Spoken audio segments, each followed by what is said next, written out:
propre famille.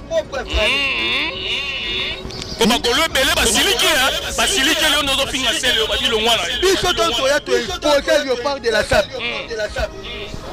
C'est le gola mona toi mon pépé. Tika yo prelwe nanga. Motema neza e probebe makasi. Baninga na ba e bisinga. Ton amour était ton passé.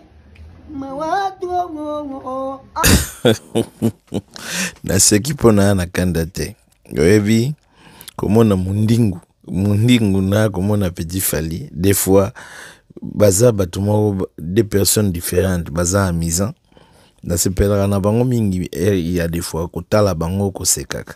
Mais à un certain point ba comment on peut ça un peu kanda pe ba komi ko peut ça bien inquiétude. Comment en tant que parent en tant que ndenge tozoninga makamele kana société tala lelo tokomi kosalela bango banalise c'est que makambo est grave mais nayebi ke bato ebele bakomona gravité ya likambo nano te po oyebi biso nyonso tokoki kozala na raisonnement moko te. Je me rappelle un jour Ferregola n'interview moko boye batuna Ferregola Ferregola ozwi makambo nyonso déjà mais eloko nini vraiment eza kozanga yo et Ferregola alobaki eloko eza kozanga kaka bambition. Et là, à cette époque-là, tu vois qu'il y a un sérieux, c'est comme si c'est normal, et les canons. Mais au fur et à mesure, tu poussana et tu comprendre vraiment que sans y a réponse, ils ont pesa malelo. Pourquoi n'a pas bongo?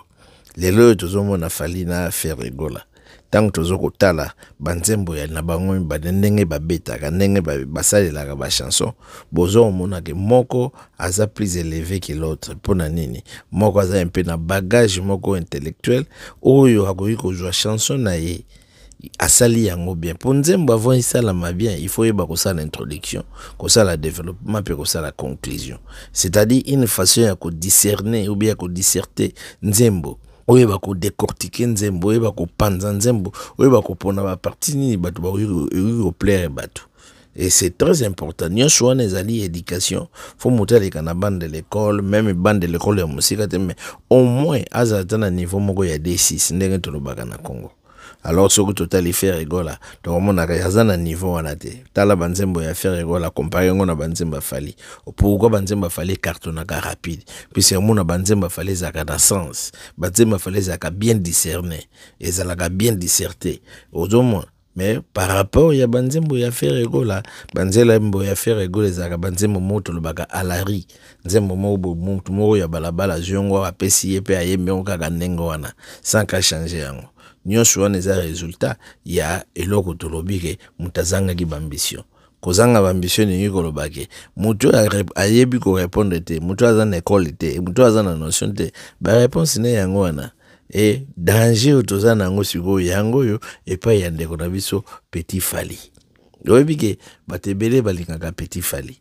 Petit Fally c'est bien mais c'est un danger c'est un bombe à retarder na gata société boyo ka question baza otuna na journaliste mais Petit Fally baza na problème moko te na héritier Watanabe na yebi ke ta mususa sonné na héritier Watanabe te mais façon na ya ko répondre et ki kaka neti achembeli yemo baza na sérieux Aza très sérieux, azomona kalobi bien.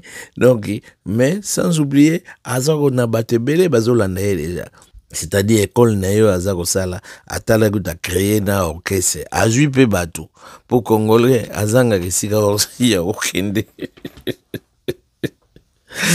Non, na seki bona na kandate quoi. Mais c'est tout à fait normal quoi. Petit Fally azui bato, akomi ko engagé donc akomi patron. Ba ofuta bango rien. Azaye na mbongo ofuta bango te donc ba petit bazaka un espoir. Et bazoye kola nini et pas Petit Fally. Alobaka na bango nini donc et pas wana nazoye baté. Nazoye baté ndenge nini société oyi kotambola lobi quoi.